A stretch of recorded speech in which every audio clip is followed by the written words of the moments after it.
പാരമ്പര്യമായിട്ട് കേരള മുസ്ലിങ്ങളിൽ നല്ലൊരു ശതമാനം സുന്നികളാണ് അല്ലെ. ഇപ്പോ സലഫി പ്രസ്ഥാനം വന്ന കാലം മുതലേ പറഞ്ഞുകൊണ്ടിരിക്കുന്നു, സത്യം, സലഫി പ്രസ്ഥാനത്തിന്റെ ആശയങ്ങളും സന്ദേശങ്ങളും സത്യമാണെന്ന് എനിക്ക് ബോധ്യമുണ്ട്. പക്ഷെ എന്തുകൊണ്ട് കേരളീയ മുസ്ലിം സമൂഹത്തിൽ നല്ലൊരു ശതമാനം ആളുകൾ ഇത് അംഗീകരിക്കുന്നില്ല? അതുകൊണ്ട് നമ്മുടെ കാരണവന്മാരൊക്കെ ഇത് മനസ്സിലാക്കാത്തതുകൊണ്ടോ അല്ലെങ്കിൽ ഇങ്ങനെ മനസ്സിലാക്കിയ മതി എന്നുള്ളത് കൊണ്ടാണോ? ഉസ്താദ് പറഞ്ഞ നല്ലൊരു ശതമാനം കാര്യങ്ങളും സത്യമാണ്. പക്ഷേ പഴയകാല സമസ്തയുടെ നേതാക്കന്മാരും ആധികാരിക പണ്ഡിതന്മാരൊന്നും ഇത് സത്യമാണെന്ന് അറിഞ്ഞിട്ട് പോലും അവർ എന്തുകൊണ്ട് ഇത് അംഗീകരിച്ചില്ല? ഞാനതിന്റെ എന്റെ സംശയമാണ്. കാരണം വളരെ വളരെ പ്രാധാനികളെ ഉസ്താദ് വാപ്പാന്റെ വാപ്പക്കാര സുന്നികളാണ് അല്ലെ. അവരെന്തുകൊണ്ട് അത് അംഗീകരിച്ചില്ല അന്ന്? അത് എന്താണ് അതിന്റെ പിന്നിലുള്ള തത്വം? നമ്മുടെ നാട്ടിൽ ഇതിന്റെ ഒരു പശ്ചാത്തലം മനസ്സിലാക്കേണ്ടതുണ്ട്. ഇപ്പൊ മാലിക് ദീനാന്റെ കാലഘട്ടത്തിൽ ഇസ്ലാം എത്തി എന്നാണ് പറയപ്പെടുന്നത്. അള്ളാഹു അഅലം. വ്യത്യാസമുണ്ട് ആ വർഷത്തെക്കുറിച്ച്. പിന്നെ ഇത് 5-ാം വർഷമാണ് എന്നും അല്ല 50 എന്നും 200 എന്നും നമുക്ക് അഭിപ്രായമുണ്ട്. ഫത്തുൽ മുഈൻ സയ്യിദി മഖ്ദൂം ഒക്കെ പറയുന്നത് 200 എന്താ കേട്ടെ, അള്ളാഹു അഅലം. എന്താണെങ്കിലും അന്ന് അത് വന്നു. പിന്നീട് അതിന്റെ ഒരു തുടർച്ച കേരളത്തിൽ അധികമൊന്നും ഉണ്ടായിട്ടില്ല. കേരള മുസ്ലിം ചരിത്രം നമ്മൾ വായിക്കുകയാണെങ്കിൽ ഏകദേശം എല്ലാ പ്രസ്ഥാനങ്ങളും കേരള മുസ്ലിം ചരിത്രം പുസ്തകങ്ങൾ ഇറക്കിയിട്ടുണ്ട്. അത് പരിശോധിച്ചാൽ മാലിക് ദീനാന്റെ കാലഘട്ടത്തിൽ വന്നതിനു ശേഷം പിന്നെ കേരള മുസ്ലിം ചരിത്രം നമുക്ക് പിന്നെ കിട്ടുന്ന തുടർച്ച എവിടെയാണ്? സയ്യിദി മഖ്ദൂമിലാണ്. 1000 കൊല്ലം ഗ്യാപ്പുണ്ട്. ഈ 1000 കൊല്ലം കേരളത്തിൽ എന്ത് സംഭവിച്ചു? യഥാർത്ഥത്തിൽ മാലിക് ദീനാർ വന്ന കാലത്ത് അവിടെ വളരെ സ്വീകാര്യമായി അവരൊക്കെ സ്വീകരിച്ചിട്ടുണ്ട്. ആ നിലക്ക് തുടർന്ന് പോരുകയാണെങ്കിൽ ഒരു പക്ഷെ ലോകത്ത് ഇസ്ലാമിക രാജ്യങ്ങളെപ്പോലെ തന്നെ മാതൃകയായി മാറാവുന്ന വലിയ വലിയ യൂണിവേഴ്സിറ്റികളും വലിയ വലിയ സ്ഥാപനങ്ങളും ഉണ്ടാവാൻ എല്ലാ സാഹചര്യമുള്ള ഒരു നാടാണ് കേരളം അന്ന്. പക്ഷെ അവര് വന്നു 10 പള്ളി ഉണ്ടാക്കി. കൊടുങ്ങല്ലൂരും അതേപോലെ കാസർഗോഡും മാടായിയും അടക്കമുള്ള 10 പള്ളി അവരുണ്ടാക്കി. ആ 10 പള്ളി കഴിഞ്ഞാൽ പിന്നെ കേരളത്തിൽ പഴക്കമുള്ള പള്ളി കാണുന്നത് എവിടെയാ? പൊന്നാനി പള്ളി. ആ നിലയ്ക്ക് ചില പള്ളി കാണും. അതെത്ര? 400 കൊല്ലം. അതിനുള്ള 1000 കൊല്ലം യഥാർത്ഥത്തിൽ ഒരു ബ്ലാങ്കാണ്. കാര്യമായ പ്രവർത്തനങ്ങളോ ഒരു തുടർച്ചയോ ഉണ്ടായിട്ടില്ല. അന്ന് മനുഷ്യന്മാരും കുറവാണ്, വളരെ കുറച്ച് ആളുകൾ ഉണ്ടാവുള്ളൂ. പിന്നെ 400 കൊല്ലം അപ്പുറത്ത് 400 കൊല്ലം മുമ്പ് കേരളത്തിൽ പിന്നെ ഒരു നവോത്ഥാനം ഉണ്ടാവുകയാണ്. അതിന് കാരണക്കാരനായത് സയ്യിദി മഖ്ദൂമാണ്.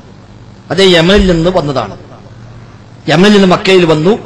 ഇബ്നു ഹസ്ബ ഹൈതമിയുടെ ശിഷ്യനായി പഠിച്ചു. അദ്ദേഹം അവിടുന്ന് പിന്നെ കേരളത്തിലേക്ക് വന്നു. ആ വന്ന സയ്യിദി മഖ്ദൂം ഷാഫി മദ്ഹബുകാരനും അശ്അരി ത്വരീഖത്തുകാരനുമായിരുന്നു. അതുകൊണ്ട് കേരളക്കാർക്ക് കിട്ടിയത് അത് രണ്ടുമാണ്. കേരളക്കാർക്ക് കിട്ടിയത് ഷാഫി മദ്ഹബും അശ്അരി ത്വരീഖത്തും. കാരണം അവർക്കൊരു മതം എന്ന് പറയാവുന്ന ഒരു ഇത് വെളിച്ചം പിന്നെ കിട്ടുന്നത് സയ്യിദി മഖ്ദൂമിൽ നിന്നാണ്. നമ്മുടെ നാട്ടിൽ കേരളത്തിൽ അദ്ദേഹമാണ് പ്രചരിപ്പിച്ചത്. അതിനു മുമ്പ് അങ്ങനത്തെ ഒരു പണ്ഡിതൻ നമ്മുടെ നാട്ടിൽ ഉണ്ടായിട്ടില്ല. ഒരു തുറച്ച നമ്മൾ കാണുന്നില്ല. ഒരു ആലിമോ ഒരു കിതാബോ ഒന്നും ഉണ്ടായിട്ടില്ല. സയ്യിദി മഖ്ദൂം വന്നു. അദ്ദേഹം ഷാഫി മദ്ഹബുകാരനായിരുന്നു. അതുകൊണ്ട് നമ്മുടെ നാട്ടിൽ സ്വാഭാവികമായും അദ്ദേഹത്തിന് പഠിച്ചവർ ഷാഫികളായി മാറി. അദ്ദേഹം അശ്അരി ത്വരീഖത്തുകാരനായിരുന്നു. അതുകൊണ്ട് അതും സ്വീകരിച്ചു. അദ്ദേഹം സൂഫിയായിരുന്നു. ആ സൂഫിസം നാട്ടിൽ പ്രചരിച്ചു. അന്ന് അതേ സമയത്ത് നമ്മുടെ നാട്ടിൽ ഷിയായിസം വന്നു. സയ്യിദി മഖ്ദൂമിന്റെ അതേ കാലഘട്ടത്തിൽ നമ്മുടെ നാട്ടിൽ ഷിയായിസം വന്നു. അതാണ് പിന്നെ കുണ്ടോട്ടി തങ്ങന്മാർ, മുഹമ്മദ് ഷാ എന്ന് പറയുന്ന തങ്ങള് വന്ന് അയാൾ ഷിയായിസം സ്ഥാപിക്കാൻ ശ്രമിച്ചു അവിടെ. അന്ന് അതിനെതിരെ അവിടെ ഏറ്റുമുട്ടലുണ്ടായി. അങ്ങനെ മുസ്ലിമീങ്ങൾ അന്ന് രണ്ടായി പിരിഞ്ഞു. ഒന്ന് കുണ്ടോട്ടി കയ്യ്, മറ്റൊന്ന് പൊന്നാനി കയ്യ്.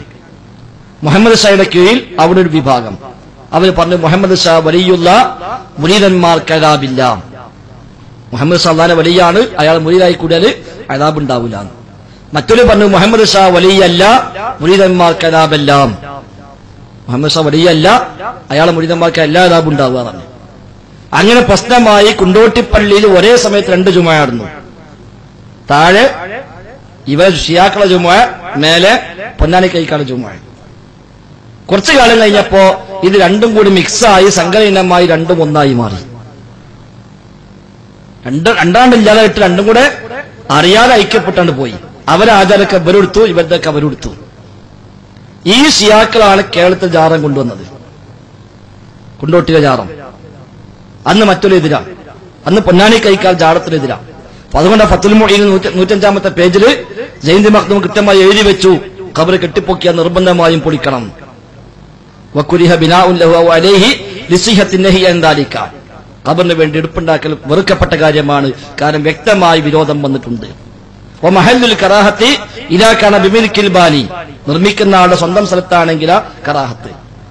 വഇദാ കാന ബിമുസബ്ബല, പൊതു ഖബർസ്ഥാനാണെങ്കിൽ ഹറുമ, ഹറാമാണ്.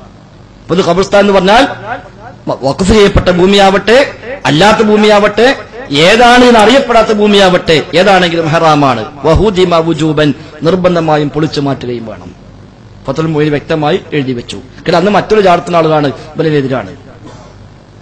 പിന്നെ കുറച്ച് കഴിഞ്ഞ് എല്ലാം കൂടി മിക്സ് ആയപ്പോ ഇവർക്ക് ജാറും പറ്റി മറ്റവർക്ക് ഇവരിതും പറ്റി, അങ്ങനെ ഒറ്റ ഒന്നായിട്ട് അതങ്ങാണ്ട് നീങ്ങി. അപ്പൊ ആ ഒരു തുടർച്ചയാണ് കേരളത്തിൽ വന്നത്. പിന്നെയാണ് അതിനെതിരെ ചില പണ്ഡിതന്മാർ രംഗത്ത് വരുന്നത്. ഇത് ശരിയല്ല, ചില അബദ്ധങ്ങൾ സംഭവിച്ചിട്ടുണ്ട്, തകരാറ് സംഭവിച്ചിട്ടുണ്ട് എന്ന് പറഞ്ഞുകൊണ്ട് ഒറ്റപ്പെട്ട ശബ്ദങ്ങൾ ഉണ്ടായി വരുന്നു. അപ്പൊ സ്വാഭാവികമായി അപ്പോഴേക്ക് ഇതൊക്കെ വരുമാനമായി മാറിയിട്ടുണ്ട്. ഈ നിലയ്ക്കുള്ള ഒരു സ്വീകാര്യത മറ്റുണ്ടായി വന്നിട്ടുണ്ട്. ഈ സമസ്തയുടെ രൂപീകരണത്തിന് ശേഷം അത് മുമ്പോ തൊട്ട് മുമ്പായിട്ട് ചില പണ്ഡിതന്മാർ രംഗത്തിറങ്ങുകയും പണ്ഡിതന്മാരെ വിളിച്ചുകൂട്ടുകയും നമ്മുടെ ബാധ്യത നിർവഹിക്കണം എന്ന് ബോധവൽക്കരിക്കുകയും ചെയ്തു. അപ്പൊ ചില ആളുകൾ തിരിഞ്ഞു, കാരണം ഇത് പോക്ക് ശരിയല്ല, ഇത് നമുക്ക് ബുദ്ധിമുട്ടാണ്, കാരണം സമൂഹത്തെ ചൂഷണം ചെയ്തുകൊണ്ട് ജീവിക്കുന്ന കുറെ ആളുകളുണ്ട്. അങ്ങനെയാണ് 1922 കേരള ജംഇയ്യത്തുൽ ഉലമ എന്ന ഒന്നാമത്തെ പണ്ഡിത സംഘടന കേരളത്തിലുണ്ടായത്. ഒന്നാമത്തെ മതസംഘടന കേരളത്തിൽ ഗവൺമെന്റ് നിയമപ്രകാരം രജിസ്റ്റർ ചെയ്ത ഒന്നാമത്തെ സംഘടന കേരള ജംഇയ്യത്തുൽ ഉലമ 1922 ഉണ്ടാക്കി 24 രജിസ്റ്റർ ചെയ്തു. അന്ന് എല്ലാവരും ഒന്നിച്ചാണ്. അന്ന് വലിയൊരു ബാഖിയാത്തു സ്വാലിഹാത്തിലെ പ്രിൻസിപ്പളാണ് അതിനെന്ത് അധ്യക്ഷം വഹിച്ചത്. അദ്ദേഹമാണ് പ്രാർത്ഥിച്ചത് ഈ സംഘടനയെ ഖിയാമത്ത് നാൾ വരെ നീ നിലനിർത്തണേന്ന്. 4 കൊല്ലം മുന്നോട്ട് പോയപ്പോ ചിലർക്ക് മനസ്സിലായി ഇത് നമുക്ക് പട്ടിണിയാകുന്ന പരിപാടിയാണ്. അപ്പൊ അവരെ ഇത് വേറിട്ടു. എന്നാൽ അവർ വേറെ സംഘടന ഉണ്ടാക്കി, അതിനും പേരിട്ടു കേരള ജംഇയ്യത്തുൽ ഉലമ, ഇതേ പേരിട്ടു. എന്ന് രജിസ്ട്രേഷന് പോയി. അപ്പൊ പറഞ്ഞു ഒരു പേരിൽ 2 കിട്ടൂലാന്ന്. അപ്പൊ അതിന് മുന്നിൽ സമസ്താന്ന് കൂട്ടി, സമസ്ത കേരള ജംഇയ്യത്തുൽ ഉലമ, അങ്ങനെ രജിസ്ട്രേഷൻ വാങ്ങി. അങ്ങനെയാണ് സമസ്ത 1926. 22 KJU ഉണ്ടായി, 26 അതിൽ എസ് കൂട്ടി SKJU, സമസ്ത കേരള ജംഇയ്യത്തുൽ ഉലമ എന്നതുണ്ടാക്കി.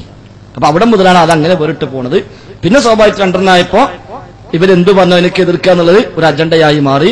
അപ്പൊ ഇത് ശിർക്കാകുമ്പോൾ ഞങ്ങൾ ശിർക്ക് ചെയ്യുള്ളൂ എന്ന് വാശി രൂപത്തിൽ എല്ലാ ശിർക്കും ഖുറാഫാത്തും ഏറ്റെടുത്ത് പോന്നു എന്ന് മാത്രം. അല്ലാഹു അഅലം. സന്തോഷം. അൽഹംദുലില്ലാഹ്. വേറെ ഉണ്ടെങ്കിൽ ചോദിച്ചാൽ ഉണ്ടാക്കി ചോദിക്കൊന്നും വേണ്ട.